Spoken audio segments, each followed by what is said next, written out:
3 quick taps, talk, talk, talk, on the glass of her back door.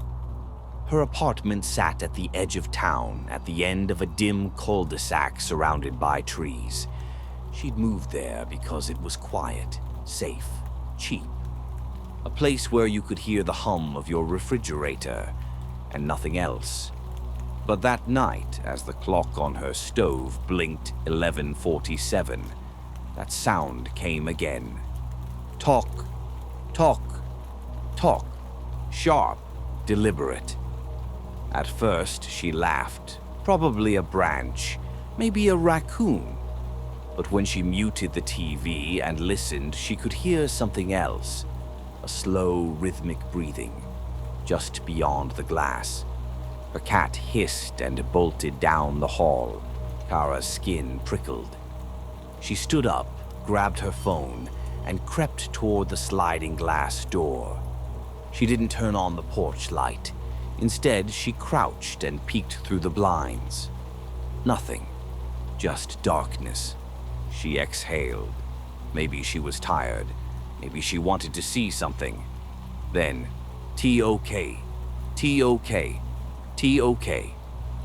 This time, louder, closer. Not from the door anymore, from the window beside her. She stumbled back, heart hammering. Her phone screen glowed.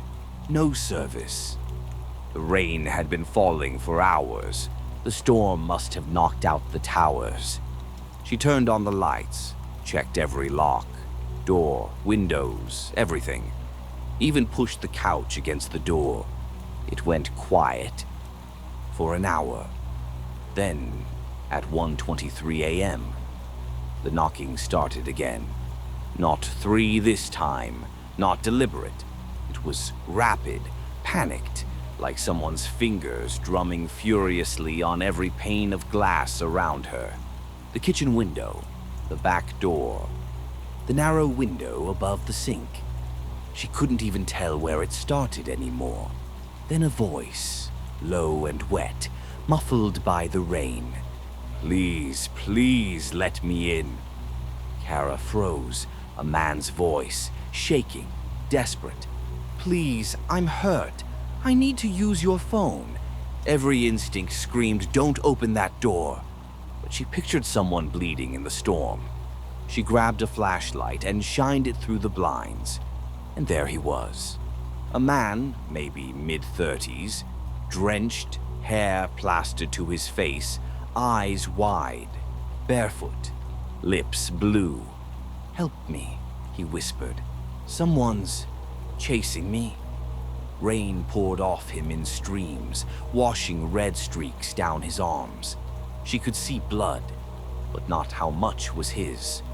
"Wait right there," she shouted. I'll call the police." He flinched. "No police, please. They'll find me." That made her stomach drop. She turned to grab her laptop. The Wi-Fi light was still green. When she looked back to the window, he was gone. Just gone. The yard was empty. Then, creak, the sound of her gate swinging open. She ran to the front door, looked through the peephole. Nothing. But she could hear him, footsteps in the mud, circling the house, testing doors, windows. Then came the scraping, a faint metallic sound from the back, like a knife against a lock. She grabbed the biggest kitchen knife she owned, ducked behind the island, and held her breath. The scraping stopped. Then, a click. The back door. Her stomach dropped as the latch lifted, one slow metallic motion, and the door eased open with a groan that sliced through the rain.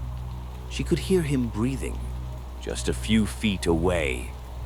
And then, her cat screamed, a horrible, strangled sound that ended in silence. She covered her mouth. Tears streaked down her cheeks. Wet footsteps on tile. Slow, deliberate. "Where are you?" the man asked softly. She crawled across the floor, trying to stay quiet, slipping into the pantry. It was barely big enough to crouch in. She closed the door inch by inch, knife tight against her chest. The footsteps stopped, right outside the door. He was breathing there, right there. Then a whisper, low and smiling. "I can see you." The handle turned, and just before it opened, a blinding flash of blue-white light. Thunder exploded overhead. The lights went out. Darkness. For 10 eternal seconds. Nothing but her heartbeat. Then, faintly, the back door slammed. She stayed hidden until dawn. When police arrived, they found muddy footprints all over the kitchen floor, leading from the back door, around the pantry, down the hall, and stopping in front of her bedroom closet. Inside, they found her cat, alive, trembling, sitting on top of a folded tarp next to a black duffel bag.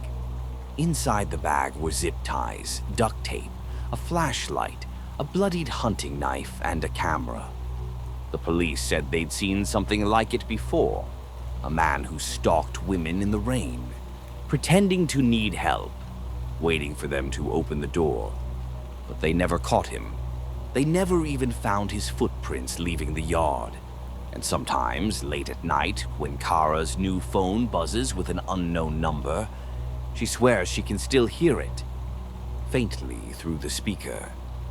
3 sharp taps. Talk, talk, talk.